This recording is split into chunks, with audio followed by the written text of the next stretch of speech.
Эрдэнэт хотын Меком интернетийн хурд нэмэгдэж үнэн буурлаа. Меком интернетийн хувийн хэрэглэгчид Эрдэнэт хот дотроо үнэгүй ярьдаг боллоо. Меком миний интернет.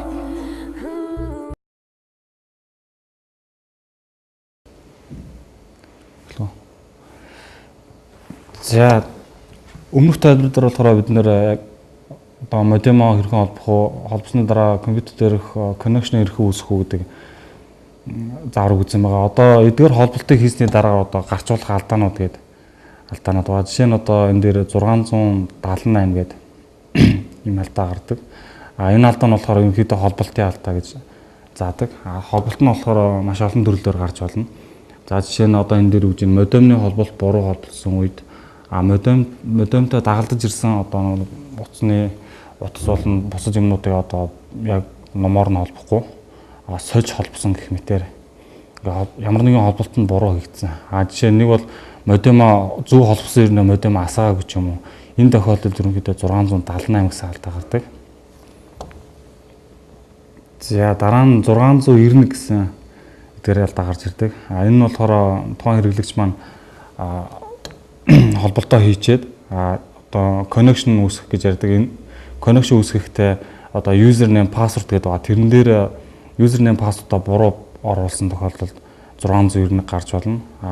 Эсвэл одоо холбогдсон хойноо хэрэглэж байхдаа одоо төлбөрийн хугацаа болоод зогссон тохиолдолд бас 691 гэж заана. Мөн тэгээд энэ хоёр тохиолдолд одоо хэрэглэгч маань нэрээ зөв username password-а зөв хийсэн хэрнээ төлбөр тооцооных нь хугацаа ингээд дуусаагүй байгаа хэрнээ 691 гэж алдаа гарч авах юм бол энийг болохоор одоо Mecom-ын засвар үйлчилгээний лал утас руугаа холбогдоод энийг нь цаанаас нь үзүүлж засуулна гэсэн үг. За дараагийнх нь нийтлэг гардаг алдаа бол 769 гэж алдаа байна. За энэхүү алдаа нь болохоор модем компьютер хоёрын хоорондын холболтын алдаа. Ерөнхийдөө тэгээ энэ нь болохоор компьютерийн LAN карт нь одоо таниагүй юм уу? Эсвэл энэ модемноос компьютерт холбогдож байгаа одоо LAN-гийн утсаа холбоогүй ч юм уу те. Энэ тохиолдолд гардаг. За тэгээ эдгээр энэ алдааг болохоор одоо ямар тохиолдолд энэ гардаг юм бэ гэдгийг одоо дараах одоо холболтууд дээр нь хийж үзүүлье. Одоо гарч болох алдаануудыг болохоор энэ дээр би одоо хийж гаргаж үзүүлье. За жишээ нь одоо энэ дээр 690 гэсэн алдаа хэрхэн үүсдэг вэ гэхээр одоо тухайн хэрэглэгчдэр минь одоо username гэдэг энэхүү хэсгээр маань ихэвчлэн одоо телефон утасныхын дугаар байж байгаа. За жишээ болгоод би зүгээр энэ дээр үзүүлчихье. За жишээр энэ дээр эрд доогуур зураас ADSL гэдэг мим юзертэй байлаа гэж бодоод жишээ нь юмын үсгээ буруу бичдэг ч юм уу эсвэл дутуу бичдэг ч юм дээ. За жишээ нь энэ дээр би alien хасаад connected арчиж. Одоо энэ дээр гарах алдаа нь болохоор жишээ нь одоо 629. Энэ болохоор компьютерийн үйлчлийн системээс болоод Windows 7 дээр болохоор 629 гэж хааж байна. XP дээр болохоор 691 гэж заах жишээтэй. За энэ маань өөрөө болохоор одоо нэр пассвортын алдаа гэж заадаг. За одоо энэ дээр пассвортаа зөв болгоод бичээд байгаа юм. За энэ дээр alien юм гэсэн.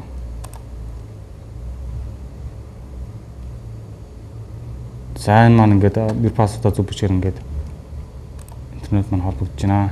За одоо 678 гэж холболтын алдаа хэрхэн үүсдэг вэ гэхээр за холболтоос гадна тухайн компьютер дээр маань бас нэг холболтын алдаа үүсдэг. За энэ нь болохоор старт руу ороод control panel дотроос network and internet гэдэг байна. За энэ рүү ороод change adapter settings гэсэн сонголтоос за change adapter settings гэдэг энэ сонголтыг сонгож ороод за энэ дотор маань одоо local area connection гэдэг энэ одоо нэгсэндээ LAN картны маань одоо зураг дүрслэл энэ дээр ерөнхийдөө гарцсан байдیں۔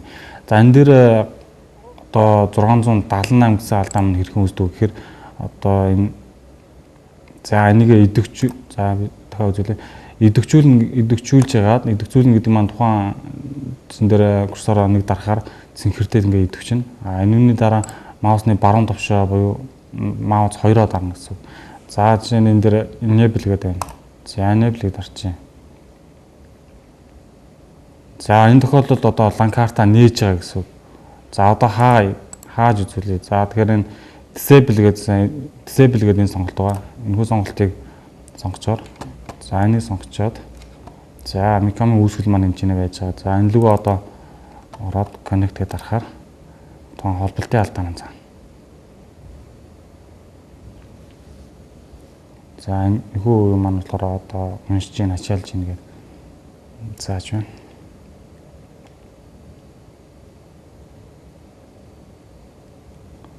За өнөөдөө холболтын алдаа гэдэг маань өнөөдөө зөвхөн одоо утсан холболт биш бис компьютер дээр ч байдаг. За энэ нь болохоор 651 гэдэг маань ерөөдөө мөн холболтын алдаа. Windows 7 дээр бол одоо Windows 7-той үйлдвэрлэлийн системтэй бүх хэрэглэгчдэр болохоор 651 гэсэн алдаа зааж байдаг. XP-тэй хэрэглэгчдийн маань компьютер дээр болохоор 678 гэсэн алдаа зааждаг. За энэ дээр одоо ингээд 651 гэсэн маань ерөөдөө холболтын алдаа. За холболтыг ингэж өсөж үзүүлж байна. За одоо эргээд хэвэн болгохын тулд за хэрвээ 651 гэдэг ингээд зааж байгаа юм бол ланкарта нээж юу гэдгээ бас шалгаж үзсэн хэрэгтэй байдаг. За тэгэхээр энийг идэвхжүүлнэ. За идэвхжүүлж байгаа маус хоёроо дарахаар энэ хамгийн дээдлэлт энэ тод хараар enable гэж байгаа. За enable гэдэг энэ хүү сонголтыг дарчаар одоо нэгсэндээ ланкарта нээлээ гэсэн үг. За одоо нийт рүү ороод үзье. Connect. За ингээд ланкарта нээж ингээ холболт маань ороод ирж байгаа. За ингээд 678 гэсэн алдаа нь ерөнхийдөө нэг иймэрхүү байдалтай компьютер дээр заадаг. 678 гэсэн холболт 678 буюу 651 гэсэн хоёр алдаа маань хоёулаа холболтын алдаа гэж ойлгож болно. Тэгвэл компьютерийн нүүлгийн системээс болоод хоёулаа өөр өөр заадаг. Windows 7 Vista энэ төр болохоор 651 гэсэн алдаа заагаад XP дээр болохоор 678 гэж холболтын алдаа зааж байгаа. 678 буюу 651 гэсэн эдгээр алдаанууд маань холболтын алдаа гэж заадаг. Холболт маань бас яаж хийгдэв гэхэлэр одоо энэ маань одоо гаднаас ирж байгаа телефоны ерөнхий шугам маань энэ байж байгаа. За энэ дээр disable буюу одоо энэ модем дээр холбогдох шугам маань энэ байж байгаа. За фон гэдэг утасны аппаратанд холбогдох холболт маань энэ байж байгаа. За одоо хэрэглэгч гэртээ очиод холболтоо хийхдээ буруу холбогдсон байгаад байдаг байхгүй. Тэгэхээр энэ гаднаас ирж байгаа телефоныхын шугамыг фон гэдэг дээр навч хийждэг байхгүй энэ лүгөө.